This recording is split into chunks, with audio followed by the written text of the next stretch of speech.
Two job seeker numbers can be true at the same time.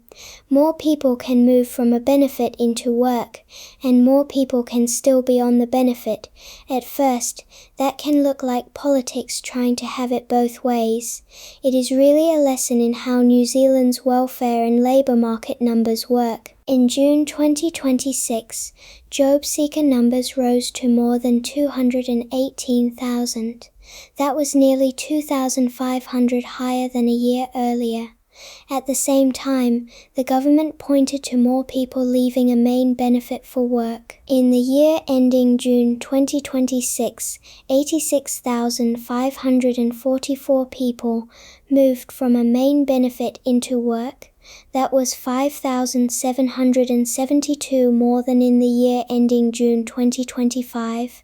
So which story is true? A better way to see it is that a benefit roll is not a scoreboard with only one door. It is more like a busy bus station. People enter, people leave.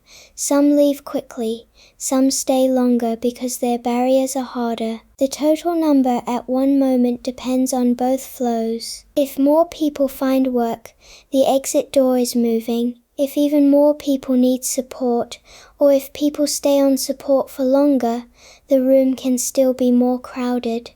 One number rarely explains the whole labour market. JobSeeker Support is often spoken about as if it simply means unemployment. That is too simple.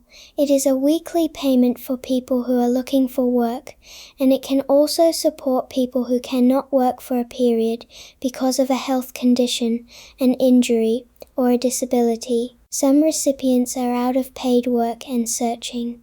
Some have part-time work, but need more hours. Some have a job to return to, but cannot work for a period because their health has changed. The name points toward work, but the reality is wider than a job ad. This matters because people often compare job seeker numbers with the official unemployment rate. They are related, but they are not the same measurement. The official unemployment rate comes from the Household Labour Force Survey.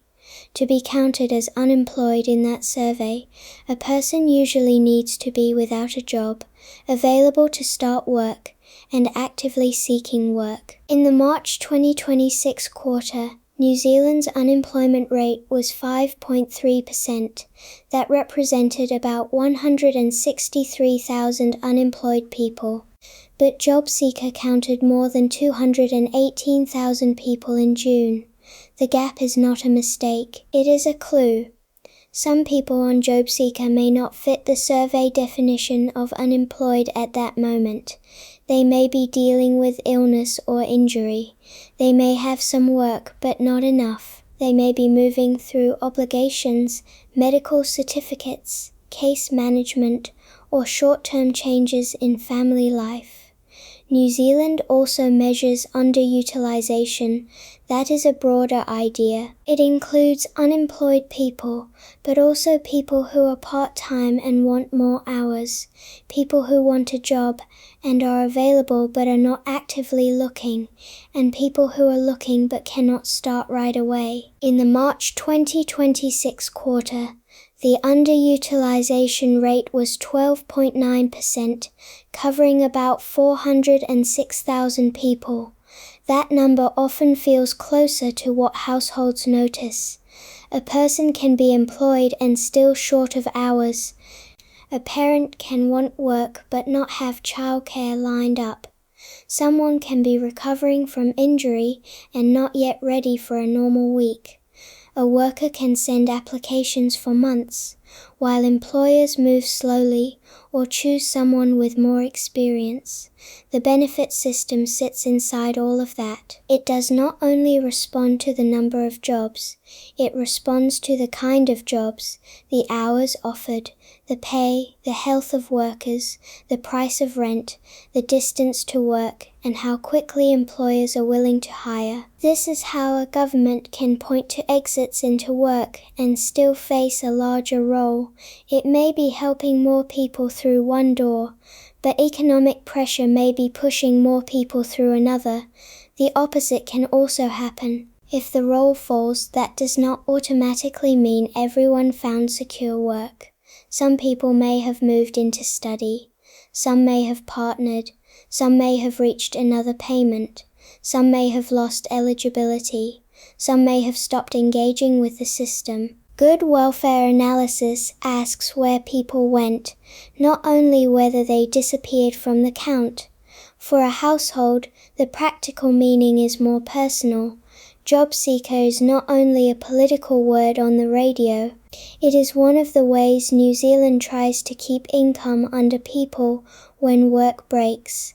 That break can come from redundancy, sickness, fewer shifts, a closed business, or a job market that does not answer quickly enough. The payment has rules. People must meet criteria. Many have obligations, such as taking reasonable steps to find work or preparing for work. Some have to reapply after 26 weeks if they still need support. The system is not just a bank transfer. It is a relationship with the state, and that relationship can feel helpful, stressful, or both. The public argument becomes sharp because each side can choose a different number. One side talks about responsibility and getting people into jobs. Another side talks about weak demand, health problems, and the cost of living. Both can point to real people. A person who finds work after months on a benefit is real. So is a person who wants work but cannot get enough hours. So is a person whose back injury makes every interview feel uncertain. So is a worker who thought a job was safe until the roster shrank. The hard part is that a single headline makes one group disappear. If the headline celebrates more exits into work, the people still stuck can feel blamed. If the headline focuses only on the rising roll, the people who did find jobs can vanish from the story. New Zealand needs both views at once. The exit number tells us whether the system is connecting people to work. The total roll tells us how many still need income support. The unemployment rate tells us about active job search. The underutilisation rate tells us about unused labour and missing hours. Together they say something more honest than any one number. The question is not just, did the job seeker roll rise or fall? The better question is, how fast are people entering? How fast are they leaving? And what is stopping the people who remain? That question turns a political fight into a map. And for a country built around paid work, rent, transport, health, and family care, the map matters more than the slogan.